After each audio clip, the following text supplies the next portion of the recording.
savage skulls, black pearls och black spades.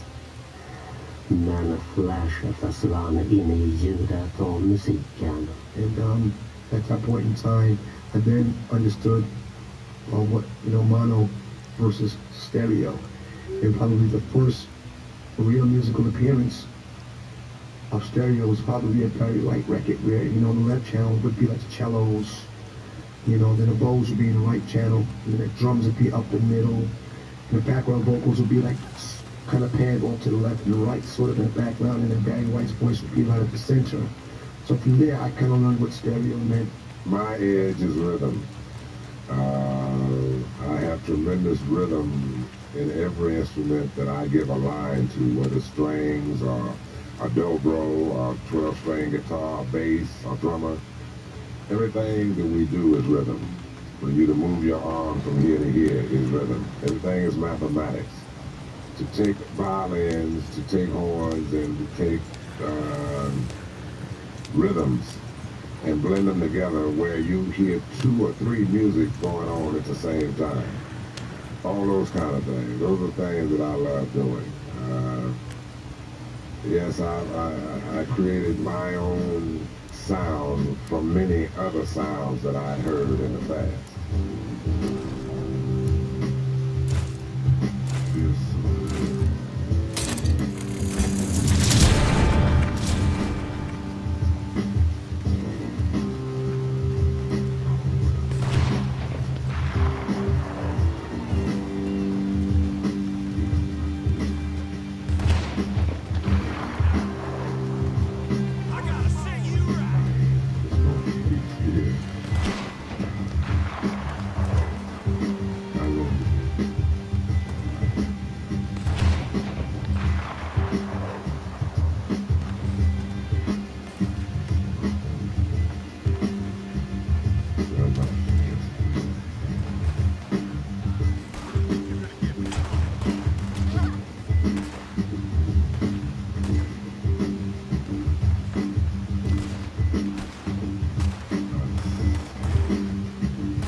to do with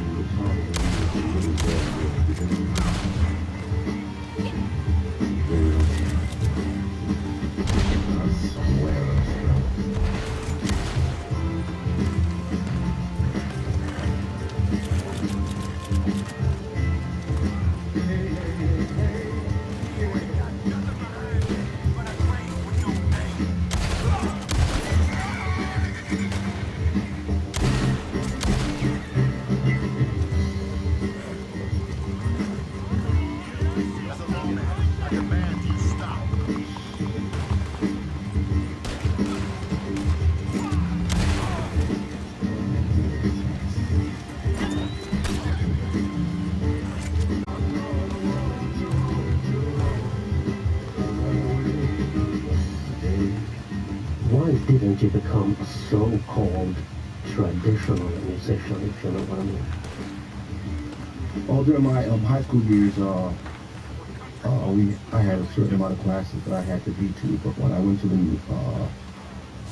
the class where, you learn how to play the music class, so to speak, that class always kind of annoyed me. I cut that class. I tried learning how to play an instrument. I tried to learn how to write the black dots and the lines. It was extremely confusing for me, so I wasn't really too happy with that class. I couldn't figure it out.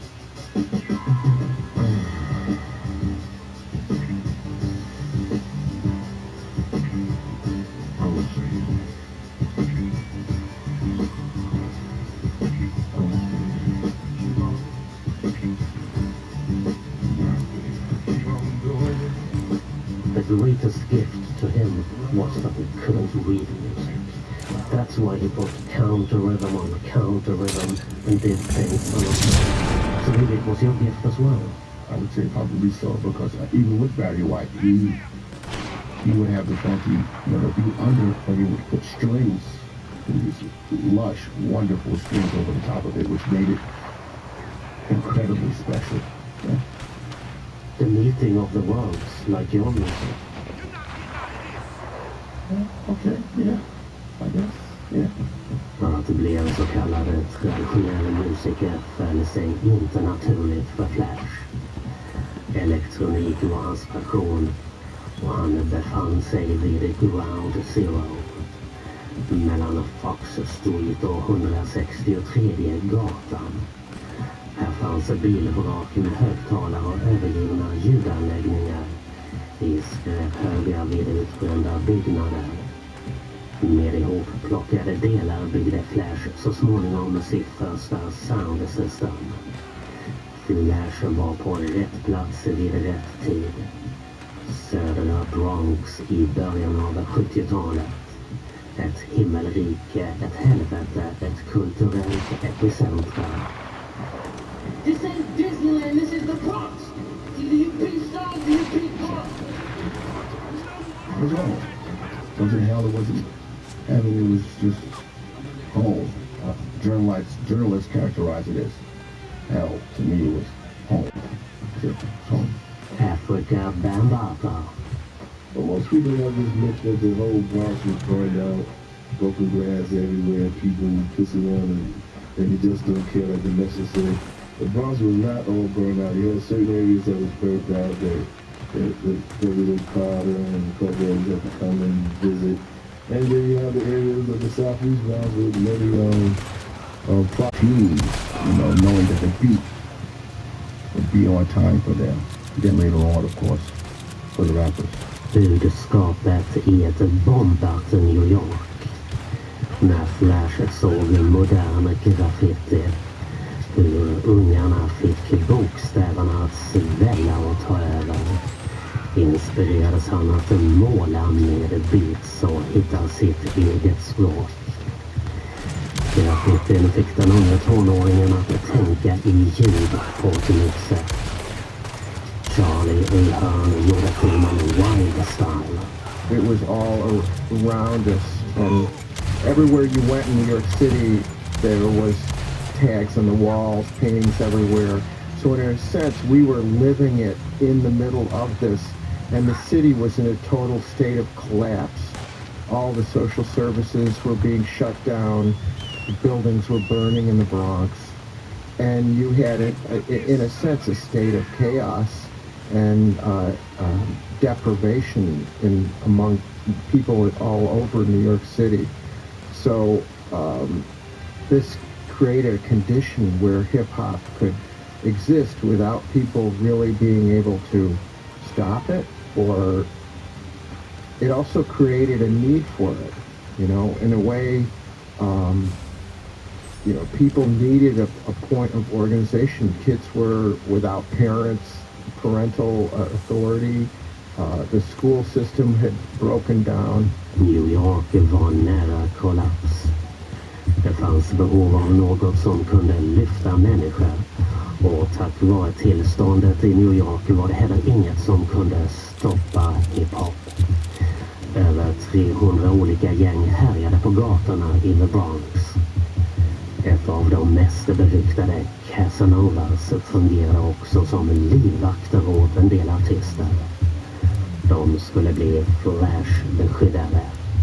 Men vid ett fester kunde Casanovas plötsligt skifta roller och råna som de inte kände.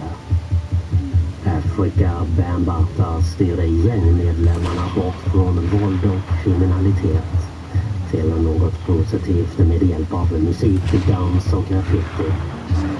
Graffitin som växte fram i Philadelphia i slutet av 60-talet. Charlie Ahern igen. In the early 70s in New York, you had a prevalence of gang culture, which Bada, but also kids that picked up spray cans to write their own names severely limited gang power, because gangs were all about a block. And if you were tagging your name all over the city, you were no longer associating yourself with one location. The prior use of the graffiti was to keep people out of a neighborhood, and now it went all city, which meant it was a kind of new openness in the early 70s, which I see is what hip-hop is really being about. It's like a dual function which represents the individual that's involved in the culture, but he's also involving everyone else. I think that for the graffiti artists, like was Ray 954, typical 323 riff, like these people used to come to the parties and get inspired to go do, the top to bottoms on the subway, which was, works of art, in the 70s. So I think what I was doing inspired them to do what they did too as well. Why didn't you become a great graphic artist or a b-boy? You tried it, I know that. I tried both. I wasn't too good at it. I think I tried to be a b-boy, and I tried to do, what do I call it, tumble in the air, landed on my back. That was it for me. As far as being a graffiti artist, I ended up being a DGA, and a DGA or a Hot 110 is DJ meant you don't get around. So that means I wasn't putting enough work in to be on like a 6 line or the D line, or the 3 line or the 2 line. If you didn't get around, then you kind of whack. So I wasn't too good in them areas.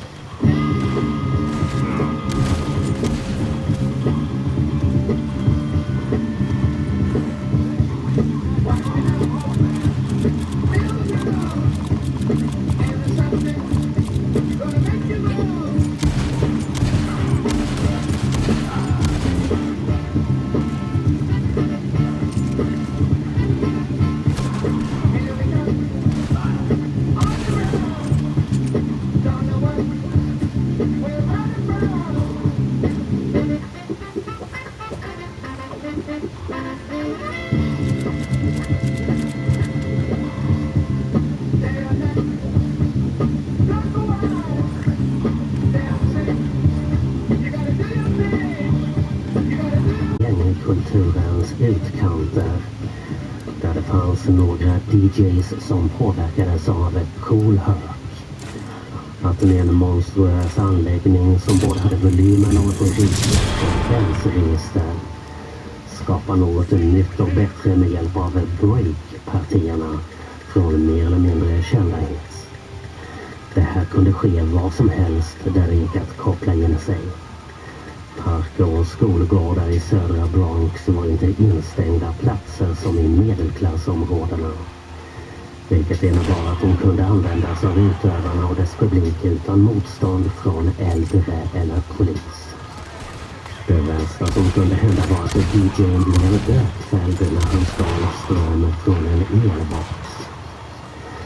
Flash byggde upp ett litet rykte samtidigt som Africa Bambata låg i grunderna till sin Zulu Nation i en annan del av Bronx. Ex-Black Spades-medlemmen säger att staden kunde ha utvecklats till något som liknar framtidsvisionen i John Carpenters film Flykten från New York, om det inte hade varit för hiphop. And New York was almost there. Take a street from New York, had thousands of gangs all over the city. So it's definitely gonna get there. That movie The Warriors wasn't so far-fetched. Or even The Wanderers. Do you remember when you witnessed the first Cool Herc party? Cool Herc parties, we've been to some of the Cool Herc parties, you know. Cool Herc was doing his thing at the time, but we also was going out there at the time. We had two DJ D, most of all the Black Spades had DJ groups in it. So we had Cool DJ D, who I was part of. Had Tex DJ Hollywood, also was our family. Love Stosky, who also was from our family. And they was doing more of the disco era or what was being played. At that time, Herc started playing some of the break beats. And when I heard Herc playing, I said, I got a lot of those records too, and then some. So I started jamming more of that style on my turntables. I used some Gerards, some old Gerards. That was manual. And the old manual Gerard with the wooden frame on the side. And then I stepped up and got some techniques later on. And some 1100A, which is like collector's items right now. When Herc came over from Jamaica, he was pretty much going through a lot himself, you know. Men som startade allt, rälsaren från Jamaica, DJ Cool Herc. Every time I think about it, it was like going to see like a god, you know. It's like, wow, Cool Herc. Wow, he was a big, tall guy, you know, big arms, and so he stood about 6'6", something like that. And I was like, wow, you know. So I was very happy to have gone down to Washington Avenue and seen Herc play. It was like the highlight of my day, knowing that Herc was playing down there and I was going to be able to go down and see him. Raheem från Grandmaster Flash and the Pure Spine. Every record that he played had a funky beat. No matter what speed it was, it had a funky beat. And he wasn't worried about trying to cut it in time, you know, so that he could keep the rhythm for the dancing people on the floor. You know, he didn't do that. You know, you just stopped in mid-dance and, you know, changed tempo right along with the record. And Flash changed all that. You say one for the trouble, two for time. Come on, girls, let's rock that.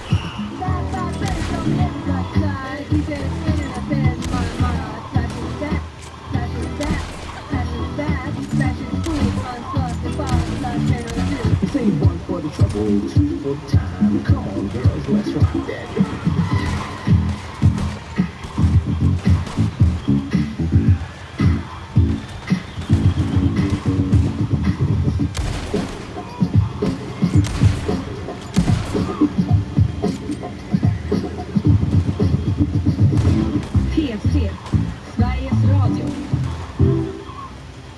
Och det blir nyheter från Göteborg. När polisen i väst anställde 10 nya utredare för att minska högarna med barnsexutredningar för ett år sedan, så upptäcktes istället fler brottsoffer och fler fall gick till åtal. Det säger Birgitta Dellenhed vid polisens IT-brottscentrum i Region Väst. I år så har vi barnpornografibrott 367 ärenden och året innan så hade vi 174. Så det har ökat markant. Ökningen beror enligt Birgitta Dellenhed delvis på att polisens nationella operativa avdelning NOA numera skickar vidare en del av sina ärenden ut i landet för att få avlastning. Men framförallt handlar det om att ju mer utredarna hinner gå igenom av inkommet material, desto fler brottsoffer hittar de. Nyligen fick Reporter Frida Nygård, P47 Härad. Polisen har under helgen jobbat intensivt med utredningen om mordet på rapartisten Nils Einar Grönberg. Men åklagaren Marina Shirakova, som leder utredningen, vill inte säga om det gjorts några framsteg. Det vill jag inte säga någonting om. Utredningen har precis startat, så all information som går till media och blir allmän känd kan skada utredningen. Under helgen har polisen knackat dörr i Hammarby sjöstad där mordet på rapparen Einar begicks i torsdags. Man har också hållit en stor mängd förhör och analyserat olika filmer, både övervakningsfilmer och filmklipp från allmänheten. Enligt polisen hade man under söndagen inte gripit någon misstänkt för mordet. Åklagare Marina Shirakova är förtegen om utredningen, men säger så här om hur de jobbar framåt. Polisen fortsätter ju sitt arbete och jobbar mycket brett med ärendet. Så det är fortsatta förhör, fortsatta tekniska undersökningar, fortsatta analyser. Reporter Emma Kirchhoff, P4 Stockholm. Evakueringen från Afghanistan igår av 8 personer som tidigare jobbat åt det svenska försvaret och deras familjer har gett hopp åt många av de hundratals lokalanställda som fortfarande är kvar i landet. En av dem säger till Ekot att beskedet gav honom hopp om en bättre framtid. It really made me hopeful and encouraged me to be strong and be hopeful for a better future. För en dryg månad sedan, den 22 september, kunde Ekot berätta att Sverige hade för avsikt att få ut fler personer från Afghanistan och att det skulle ske redan samma vecka då. Men först nu har alltså de första personerna med familjer evakuerats. Flera personer som tidigare arbetat för Sverige som är kvar i Afghanistan och som Ekot talat med säger att säkerhetsläget försämrats under de dryga 2 månader som gått sedan talibanernas övertagande. Så här säger en av dem. Jag blev verkligen glad att mina kollegor evakuerades från Afghanistan. Det betyder att Sverige inte har glömt oss och vill hjälpa oss. Men jag vädjar att myndigheterna ska snabba på processen för evakueringen. Ju längre tid det går, desto farligare blir det för oss. Vi är i riktig fara och fruktar att när som helst bli dödade eller fängslade. Reportrar var Shakila Edisada och Magnus Liljesköld. Trots att gravida löper högre risk för att bli allvarligt sjuka i covid-19, land, sydöstra Svealand samt delar av mellersta Norrland en del sol varvat med moln. Från västra Götaland och upp till sydligaste Norrland molnigt väder. Längst i norr mulet och snöfall. Temperaturer från 10 grader i söder till 5 minusgrader i norr. Och med det så sätter vi punkt för Ekot. Jessica Chantisell. How far do you think that the turntablism can be taken? It's a good question. Hopefully more further and further and further. That's a good question. Gather around, y'all, because this is DJ Kool Herc, the godfather of hip-hop music, the person who created it and gave birth to hip-hop music. And now rocking on the Soul Music Show on P3 with Max.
för hiphop. Black Spades of Seven Crowns utkämpade ett blodigt slag som varade i 92 dygn.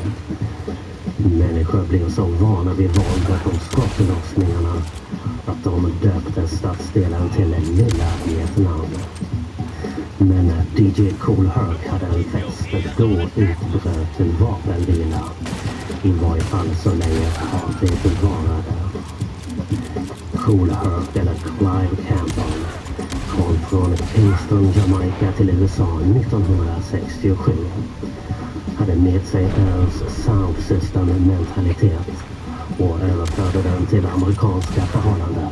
There used to be a dance hall nearby where I live at in Kingston, up in the Franklintown area in Upper York Streets, 7.5 Upper York Street. And there was a dread by the name of George. And, guys used to come around and put up the information on the street posts. And guys used to come in with a big truck or the hand cart, carrying the big boxes. And in Jamaica's open air discos, and they should throw down. I had to sneak out my house when I was around 10 and go hear the guys play music.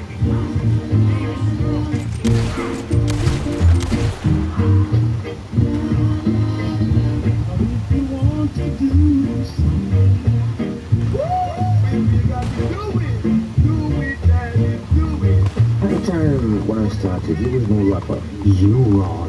You used to have DJs like Hunter Chuki, Lord Comic, King Stitch, and people like King Sporty and people like those. But I was much younger, so. So when I got to the States in '67, my mother used to go back and forth, trying to get everybody from Jamaica up into the States for a better life. I started to mess around with getting old speakers out cars, make little small speakers, put in my room, hook it up from my mom's radio, run the wires to my room. So I was getting involved with electronics, and it went on that I used to go to parties at 178th Street and Bathgate Avenue at a church. I used to get parties there once every 2 weeks in a project called Murphy Projects by Katona Park out of Cross Bronx Expressway. And I was getting familiarized, with the American style of music and American way of talking, and the slang and everything. So little did I know I was getting Americanized, my Jamaican accent. Det var Kool Herc som uppfann begreppet breakbeat genom att iaktta vilken del av skivorna som danspubliken reagerade mest på. Uppenbarelsen ledde till att han plockade ut trummor och bas ur olika låtar och förde samman. I was experimenting one night. For the drum beats, the 5 seconds, the breaks. I was sitting back, observing the party. I don't keep my head on the mix, just into the mix. I watch my dance floor. I watch what's going on. I have to be aware. To be aware is to be alive. And I noticed people was waiting for certain particular parts of the break coming on the record. So, I wonder if I put this break up front, skip over everything else, and put it up front, what the response would be. So I got together a bunch of records I know had breaks on them and called it a merry-go-round. I said, look, I'm going to do something new tonight. I'm going to call this thing I'm going to do the merry-go-round, okay? Here I go. Boom. I put them all together, put Scorpio together, put the break of Giving Up, Turning Loose together. I put Bongo Rock inside of it, and it was like, oh man, ooh, the party just got buck wild. Everybody just broke, That's when I said, great, go off, That was it. The party just exploded, and it was like everybody was waiting now to see this part of my format.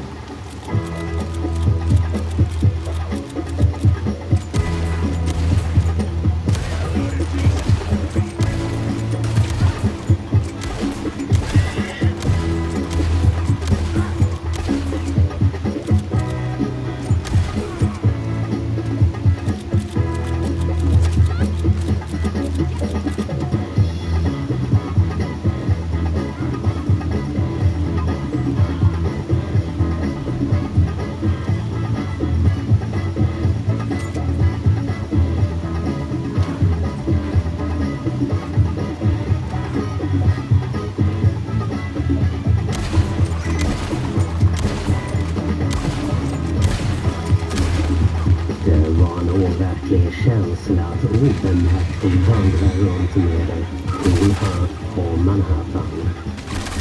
Den långe mannen i solglasögon skapade ju allt som fanns omkring oss. Sonen till en amerikan. New way of communication. So somehow that is in me. You know, or we was born into slaves that the Christopher Columbus and the slave ship couldn't control, and it just let us off in Jamaica and said go for it.